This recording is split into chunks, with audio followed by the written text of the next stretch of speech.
Voilà. Alors, les enfants, nous allons donc parler des lois de bilan ou de conservation. Bon, alors vous voyez que sur le transparent, j'écris loi de conservation, mais mon collègue bien-aimé, Eric, coucou Eric au passage, me dit, mais non Vincent, tu ne dois pas appeler ça des lois de conservation, tu dois appeler ça des lois de bilan. Alors je dis, oui, mais bon, on m'a toujours appelé ça des lois de conservation. Elle me dit, oui, mais en fait, on conserve la masse uniquement à l'échelle de l'univers. Parce que sur un petit contenant, il y a de la masse qui sort et qui rentre, et donc, en fait, tu fais un bilan. Alors, regardez bien, ça, c'est le transparent qui résume le concept des lois de conservation ou de bilan. C'est, voyez, vous faites une patate. Un domaine. Ok? Alors, la patate, ça peut être aussi un objet. Ça peut être, hein, je vais mettre ma petite tête pour que vous voyez dessus. Voilà. Non, voilà. Je vais un peu diminuer ma tête pour que ça marche mieux. Voilà, on va faire là. On va se mettre dans le coin là. Ça va être plus pratique. Alors, pilou pilou, ça peut être ça. C'est ma gomme. Ok? Et donc, ma gomme, alors la gomme, elle va garder sa masse, évidemment. Mais par contre, elle peut, par exemple, gagner de quantité de mouvement. Parce que la quantité de mouvement, c'est si elle bouge. Quand elle bouge, la gomme, elle a de la quantité de mouvement. Et comment est-ce que je peux générer de la quantité de mouvement à la gomme? C'est en lui appliquant une force. Elle peut avoir de l'énergie. Tu vas dire, ouais, elle peut avoir de l'énergie mécanique, mais elle peut avoir aussi de l'énergie interne. Elle peut être chaude, la gomme. Et puis, ça, c'est donc mon objet. C'est ma patate. Ouais, parce que la gomme, je peux la déformer. Hein. C'est pour ça que je mets une patate. Parce que je peux déformer la gomme. Ah ouais, parce qu'on va faire des objets qui se déforment. On va prendre des éponges et on va déformer l'éponge. Et on veut la modéliser. Donc ça, c'est ce que j'appelle mon volume matériel. Mon éponge. Ma gomme. Mais on peut aussi faire des volumes de contrôle. Dire que par exemple, le volume de contrôle, c'est mon bureau là, la boîte. Et donc, on a deux contenants, les volumes de contrôle et les volumes matériels. On va en parler tout de suite. Et puis, on a, vous voyez, ce que j'appelle un observateur, le monsieur avec la caméra, un système d'axes, et puis, on a ce qu'on conserve, la masse, la quantité de mouvement, l'énergie. Et vous voyez que les équations de la physique, c'est hyper con. Ah ouais, c'est un truc que tu conserves, la variation du truc que tu conserves, la dérivée temporelle du truc que tu conserves, c'est ce qui rentre et ce qui sort. C'est aussi con que ça. Alors, l'exemple qui doit venir en tête de ce que c'est une équation de bilan, c'est votre compte en banque. Quand papa et maman mettent des sous sur le compte en banque, quand le CPAS met des sous sur le compte en banque, vous avez plus de blé. Et puis quand tu vas dans les magasins acheter des gadgets qui ne servent à rien, eh ben, le niveau de ton compte en banque descend. C'est ça. Quand tu as ta baignoire, quand tu ouvres le robinet, il y a plus d'eau. Et quand tu fais sortir l'eau, il y en a moins. C'est ça la physique. C'est des histoires de robinet, c'est des histoires de compte en banque, c'est hyper con. C'est ça la physique, et il n'y a rien d'autre que ça. Donc ceux qui pensent que la physique c'est compliqué, mais non, c'est hyper con. N'importe qui est capable de faire ça. Bon, alors évidemment, tu vas dire, oui, mais quand même, hein, vous nous racontez des trucs, ça est compliqué. Alors évidemment, on va passer un peu de temps à expliquer nos équations de bilan.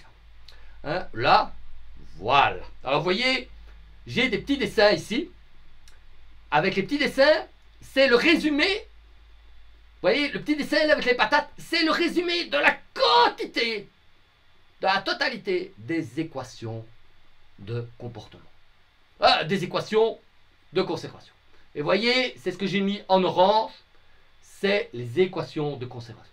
Pour avoir mon modèle mathématique, je vais avoir besoin des lois de conservation, des lois de comportement Et puis mettre aussi des conditions aux limites pour pouvoir faire des prédictions. On follow le machin, vous suivez le truc, on va faire ça. Alors, bon, on va commencer par facile. Facile, c'est la loi de la masse. Alors, je vous ai dit que je vais le faire dans un monde unidimensionnel. Pourquoi le faire dans un monde unidimensionnel? Mais parce que les maths et l'algèbre vont être tellement plus faciles. Ça va être tellement plus simple. Et puis tu vas voir que la généralisation au monde 3D, ça va se faire comme une lettre à la poste. So easy. Piece of cake. Do not worry. Ça va être so simple. Tu crois que ça va être compliqué, mais ça va être so simple. Alors, en Inde. Alors, l'idée, c'est quoi? Tu fais un monde unidimensionnel, et donc mon monde unidimensionnel, le voilà. Non, il n'est pas beau ça. Je vais le faire comme ça, mon monde 1D. Voilà. Zoom! Il est là. Ça, c'est mon monde 1D. Donc, j'ai une coordonnée X et je vais supposer que j'ai des molécules. Ok?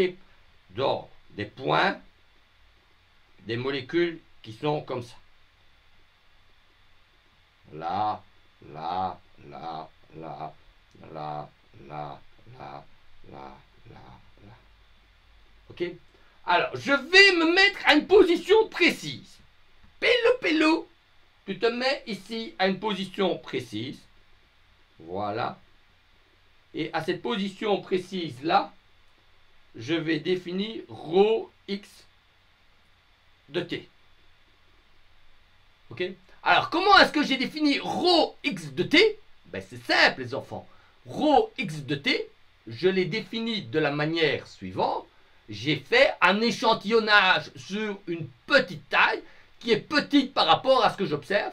Et tu vois bien que ce ρ x de t, je l'ai défini à un endroit précis, que je vais mettre ici.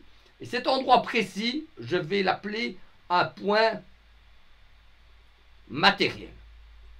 Note bien que l'endroit de mon point matériel, il n'y a pas de matière. Donc, d'une certaine manière, je vais remplacer mon monde où il y a des molécules par un monde virtuel totalement continu, où un ρ est défini de manière continue, et à chaque endroit de taille microscopique, nul, je suppose qu'il y a un point matériel. Vous voyez bien ce que c'est? Donc le point matériel, il n'y a pas de matière, mais sur tous les points de la droite X, je mets un point de taille nul, et je dis, ça, c'est un point matériel. Donc vous voyez bien comment je fais le truc, ok? Alors, ce que je vais faire, c'est je vais définir un intervalle quelconque avec A et B. Et je vais appeler ça un intervalle où volume de contrôle. Ok? Alors c'est quoi un volume de contrôle? Ben, fondamentalement, vous définissez des frontières. Et donc, je définis une frontière, une commune, une région, un pays. Et je dis, qu'est-ce qui se passe dans cette frontière? Alors, vous vous souvenez qu'a priori, la matière ne distingue pas.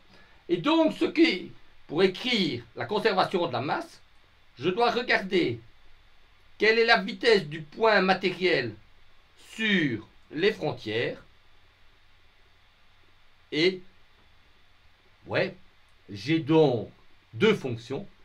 Une fonction qui me donne à tout instant la densité, la masse volumique par de chaque point matériel. Et j'ai une fonction qui me donne sa vitesse. Alors, comment est-ce qu'on écrit la conservation de la masse? Eh bien, le principe s'écrit suivant. Pour tout intervalle,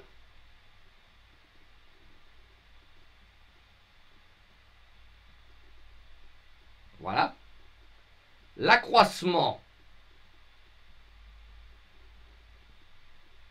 de la masse dans l'intervalle, l'accroissement de la masse dans l'intervalle est égal à ce qui entre moins ce qui sort. Et évidemment, tu supposes que la masse ne disparaît pas et n'est pas créée. Et donc, la conservation de la masse, c'est si tu fais un intervalle, la masse qui sort et la masse qui rentre fait la différence de la masse qu'il y a dedans. Ok? Et ça, c'est... Alors, on va l'écrire mathématiquement. Ben, la quantité de masse qui est présente dans l'intervalle, c'est la dérivée de A... Non, c'est l'accroissement, c'est la dérivée temporelle de la masse. Et pour avoir la masse dans l'intervalle, tu écris cette intégrale-là. Donc, rho, les unités de rho, c'est des kilos par mètre. Je l'intègre sur l'intervalle, ça me donne une masse. Je les dérive par rapport au temps, ça me donne bien un accroissement de masse, un taux de croissance ou de décroissance de la masse.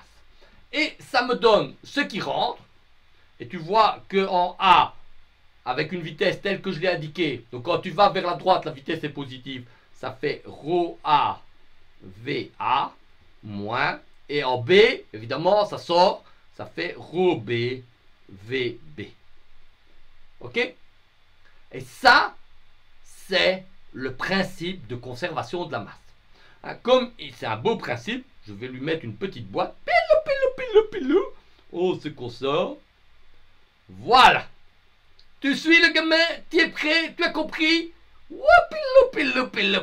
Alors, on va maintenant faire de la mathématique. Alors, qu'est-ce qu'on peut faire? Ben, regarde bien le terme ρA VA moins ρB VB. Je vais l'écrire un peu différemment. Donc, je reprends mon terme ici. Là. Voilà, je réécris tout ce terme-là. Bon, ça, vous aimez bien quand je réécris deux fois la même chose. Comme ça, vous avez le temps de voir passer. Et je vais l'écrire sous cette forme-là. Plus ρV de A à B. Vous savez, vous avez vu ça en mathématiques. Hein, et on a ça comme ça. Et comme c'est pour tout intervalle, ici, je vais mettre pour tout A et B. C'est vrai, quelle que soit la position des frontières. Par contre, les frontières, elles ne bougent pas. Hein. A et B, les frontières, c'est intangible. Hein. On ne change pas la frontière. Hein, pour tous ceux qui habitent en Belgique, les frontières linguistiques, c'est un tabou. Hein. On ne bouge pas ça. La Sainte Terre, de la Wallonie, de la Flandre et tout ça, on rigole pas avec ces trucs-là. Donc, les A et les B, ils sont fixes. Ok, you follow me? Bon, vous posez pas de questions, ça veut dire que c'est d'une clarté lumineuse. Alors, comme A et B, ils sont fixes et qu'ils ne bougent pas, on peut les sortir de la dérivation temporelle. Et donc, je peux écrire, regarde bien, la dérivée de A à B de d rho dt dx. Et puis l'autre terme, c'est un terme qu'on écrit parfois quand rho v, c'est une fonction qui est une primitive d'un truc. Et donc ça, je peux l'écrire plus l'intégrale de A à B de d dx de rho v dx est égal à 0. Ok? Si je calcule la primitive de la dérivée par rapport à x de rho v, t'es d'accord que c'est rho v. Et donc, l'intégrale de a à b de la dérivée par rapport à x de rho v, c'est bien rho v de a à b. Alors, ce truc-là, tu peux encore l'écrire autrement, les gamins. Tu peux l'écrire comme ça. A à B de d rho dt plus dx de rho v dx est égal à 0. Et ce que je te dis, ce que je te dis, alors on va le faire un peu, c'est que quand je prends cette équation-là, on va bien l'aligner pour que ce soit plus joli, ouais, comme ça, voilà, voilà. Quand je fais ça, tu vois ça, c'est que pour tout intervalle AB, ici, que ça c'est tout intervalle AB, ça c'est pour tout intervalle AB, ça c'est pour tout intervalle AB, si d rho dt plus dx gros v, ça c'est une fonction, et cette fonction, je l'intègre sur n'importe quel intervalle possible, imaginable, et ça vaut toujours 0. Ben, inévitablement, on peut en conclure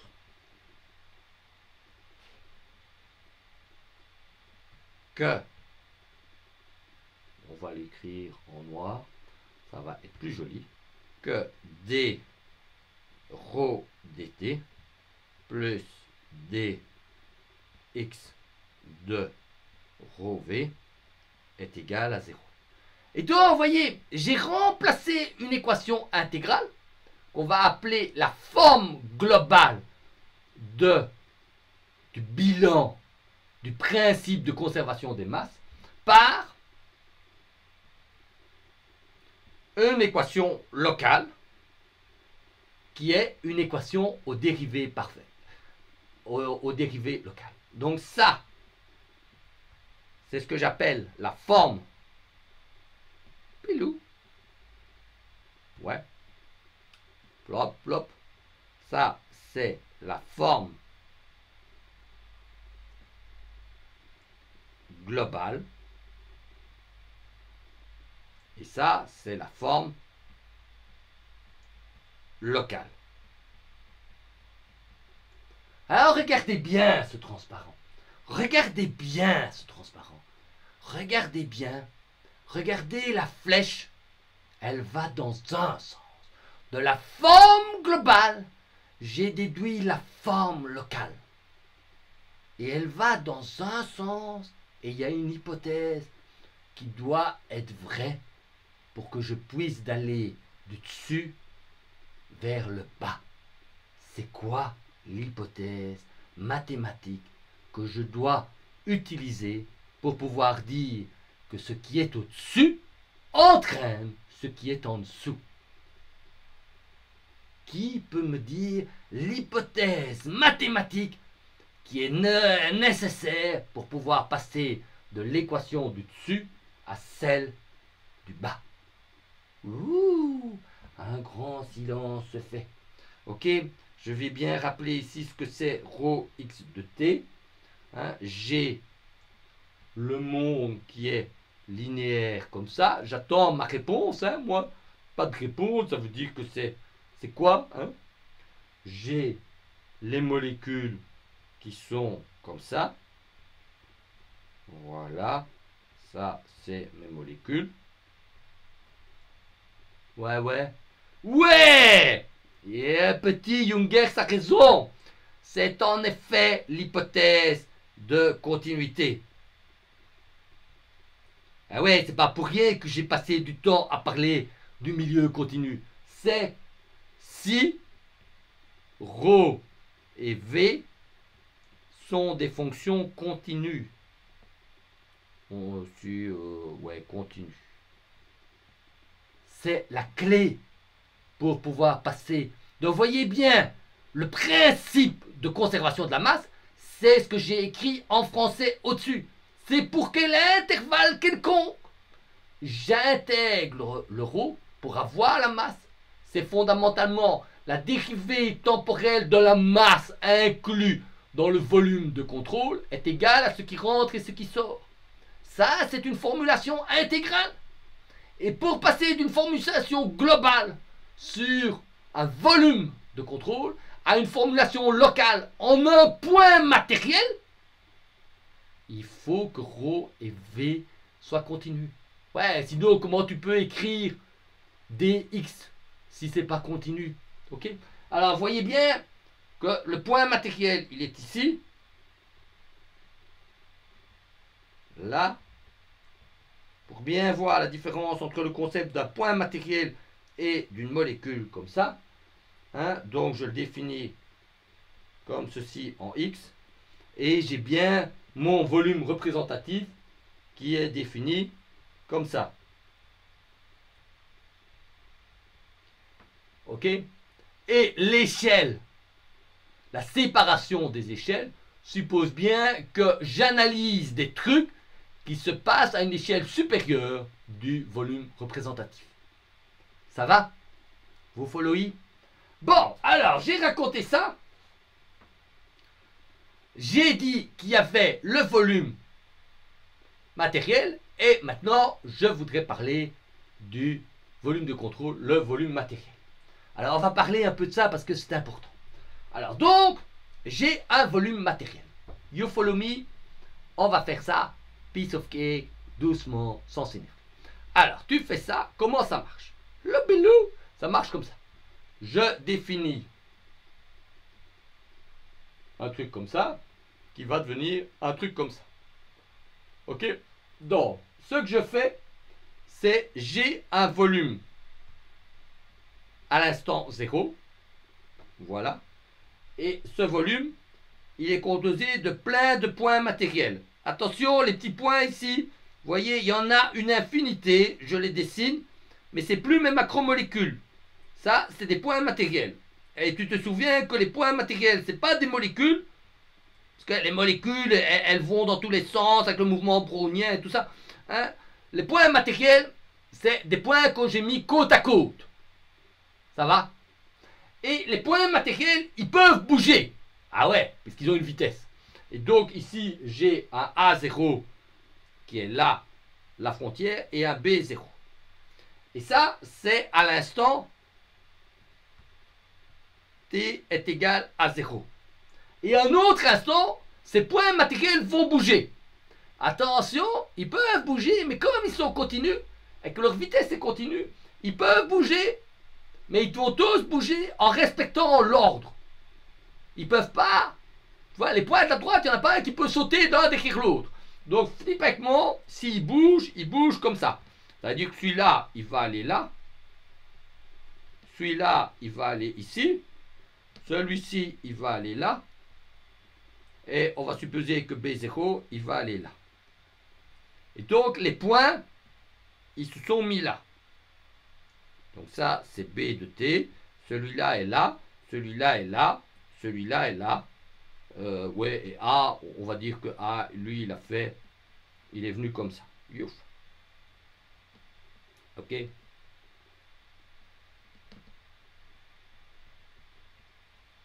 Ok. Et évidemment, ça, c'est ce que j'appelle V de T.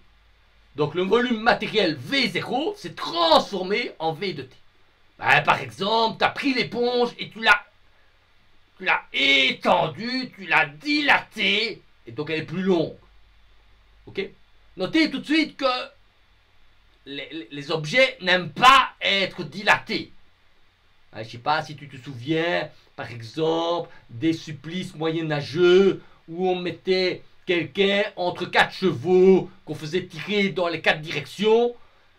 Il n'aimait pas ça. Il disait non, ça me fait mal. Il essayait d'éviter d'être écartelé. Donc la plupart des matières n'aiment pas être déformées. Vous allez voir tout de suite, vous n'aimez pas être déformé. Donc en général, quand on essaye de vous déformer, vous allez voir, vous allez résister. C'est la loi de comportement des solides. Ils n'aiment pas être déformés. Quand vous prenez votre voiture et que vous l'écrabouillez contre le mur, la voiture, elle n'a pas envie d'être écrabouillée. C'est les lois de comportement. Ça. Ok, bon, pour le moment, ça, c'est simplement le truc. Et donc, j'ai une matière. Ah, c'est pas bien ça. Pas bien, là. Là. Là. Une matière. On est bien d'accord, elle est virtuelle. Puisque ce n'est pas les molécules. Continue. Ok? Et on est bien d'accord, les enfants? Ça, c'est un point matériel qui n'est pas égal à une molécule. Un point matériel, il peut se trouver à un endroit où il n'y a rien. Où justement, c'est un trou entre les trucs. Hein? Évidemment, comme il y a une infinité de points matériels, c'est comme les infinités de points de la droite des réels. Il ne faut pas s'en faire. Hein? Si tu dilates, il n'y aura pas des trous qui vont apparaître entre deux points matériels. Parce qu'entre chaque point matériel, il y a une infinité de points matériels. Tu as un point matériel, et puis entre celui-là, il y a toujours des tables. Il y a plein, il y a une infinité. Il y en a tellement que tu ne peux pas imaginer combien il y en a. Ok? Alors, les points matériels, on va les définir un peu formellement. Donc tu vas faire ça bilou bilou, ouais, comme ça. Ok? Donc c'est un ensemble de points matériels. Voilà, voilà, voilà, voilà, voilà. Ça, c'est l'ensemble des points matériels. Mouigilou. Hein, qui se déplaçant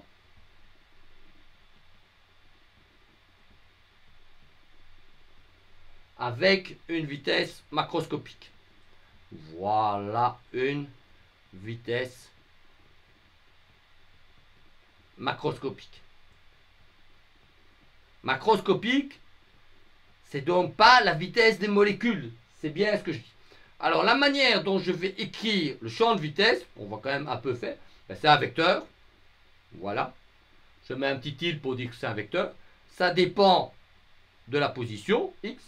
Ça dépend du t, et je vais l'écrire sous la forme suivante, comme la somme en i allant de 1 à 3, là je suis dans le monde tridimensionnel, de vi, la composante i, de x de t, fois un vecteur de base, ei, avec un petit chapeau. Ok? Pourquoi je mets un petit chapeau? Allez, on va poser la question. Pourquoi est-ce que je mets un petit chapeau sur i? Allez, celui qui me dit la bonne réponse, il reçoit un coupon. On va noter quelqu'un pour noter les coupons qu'ils ont reçus. Ouais, exactement, parce que j'ai un vecteur, quand je dis qu'il est de taille de 1, je lui mets un petit chapeau pour dire qu'il est gentil et il reçoit le chapeau. D'accord? Alors, ce qu'on écrit, ce truc-ci, on l'écrit aussi comme sous la forme suivante, c'est V. Normalement, vous avez déjà vu ça dans vos autres cours. I de X. Ouais, parce que sinon, ça va être un peu lourd mes notations. De T avec le vecteur chapeau I. Et donc, quand j'ai deux indices qu'on appelle indices répétés, je suppose que je fais d'office la somme de 1 à 3 de ci. On appelle ça la convention d'Einstein. Donc, normalement, vous avez déjà vu ça dans d'autres cours. Hein, vous pouvez me mettre dans quel cours vous avez déjà utilisé d'Einstein. Et donc, quand il y a des indices qui sont répétés, il faut faire une somme. C'est assez standard et ça se fait dans plein de cours de physique. Ouais, non. Ouais, en algèbre multilinéaire. Oh là, ça fait savant, quoi. Mais donc, si vous faites des cours de relativité, il me semble que quand même pour des physiciens, vous avez un cours, vous allez voir ça dessus. Il y a plein de gens qui utilisent ça. Et donc, pourquoi est-ce qu'on fait ça? Ben, parce que ça va me permettre d'éviter de mettre des sommes dans tous les coins et que ça va être fatigant. Ok? Donc, alors, regardez bien ce que je fais. J'ai maintenant, je vais écrire la conservation de la masse d'un volume matériel. Par définition, un volume matériel, il ne perd pas de masse. Donc, ce que je vais écrire, alors regarde bien ce que je vais écrire. Je vais écrire que sur un volume matériel, tu as d sur dt de l'intégrale. Alors maintenant, les frontières bougent. De a de t à b de t, de ρ de x de t dt. Et ça, c'est égal à 0. Ok? Alors maintenant, je ne peux plus faire rentrer le dt de temps parce que les bornes de l'intégrale varient.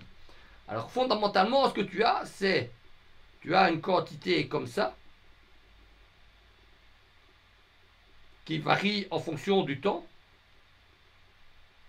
Mais en plus, donc tu vois, il grandit là, rho grandit. Bon, tu vas me dire que c'est pas possible parce que la matière, minimum, enfin, je suppose. Mais en plus, les frontières grandissent. Donc t'imagines un pays où les gens se reproduisent comme des malades. Donc la population augmente, mais en plus ces connards, ils envahissent les voisins. Ben, il faut tenir le compte du fait qu'ils se reproduisent comme des malades, mais qu'en plus ils envahissent les voisins. Et ça s'appelle la formule de Lorentz. Donc ça permet d'écrire que ceci,